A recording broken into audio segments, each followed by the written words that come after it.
شروع اللہ کے نام سے جو بڑا مہربان اور نہایت رحم کرنے والا ہے۔ ناظرین السلام علیکم ورحمۃ اللہ وبرکاتہ۔ امید ہے آپ سب خیریت سے ہوں گے انشاءاللہ تعالی۔ وہ عورت جو کسی مرد سے سچا پیار کرتی ہو اور مرد کی دوری برداشت نہ کر سکے تو اسے چاہیے کہ وہ مرد کو نکاح کی دعوت دے۔ اگر مرد قبول کر لے تو سمجھ جانا مرد بھی ایسی عورت کے ساتھ مخلص ہے اور وہ اسے کبھی کھونا نہیں چاہتا۔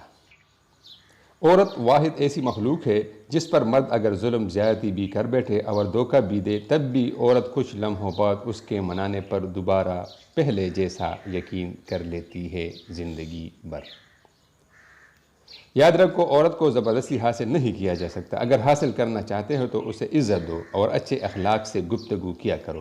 پھر جب عورت تم پر بھروسہ کرنے لگے تو وہ اپنی مرضی سے ہی مرد کے قابو آ جاتی ہے۔ ہم بستری کے دوران عورت اگر اپنے پستان پکڑ کر خود مرد کے منہ میں ڈالے تو ایسی عورت کے اندر اس وقت قربتی جوش حد سے زیادہ ہوتا ہے اور وہ اس مرد سے وفادار ہوتی ہے۔ ایک خاص وقت تک عورت سے پیار کرنے کے لیے اس کا حسین ہونا بہت ضروری ہوتا ہے۔ پھر ایک وقت ایسا بھی آتا ہے کہ عورت کو حسین و جمیل رکھنے کے لیے مرد کو اسے پہلے سے زیادہ پیار دینا پڑتا ہے۔ وہ عورت جو بہادر ہونے کے ساتھ ساتھ برداشت بھی رکھتی ہو، ایسی عورت دنیا کی کوئی بھی جنگ اتنی آسانی سے بالکل نہیں ہارتی۔ ناظرین، اس طرح کی مزید ویڈیوز کو دیکھنے کے لیے ہماری چینل ضرور سبسکرائب کیجیے تاکہ آپ کو آئندہ ایسی سبق آموز ویڈیوز مل جائے کریں۔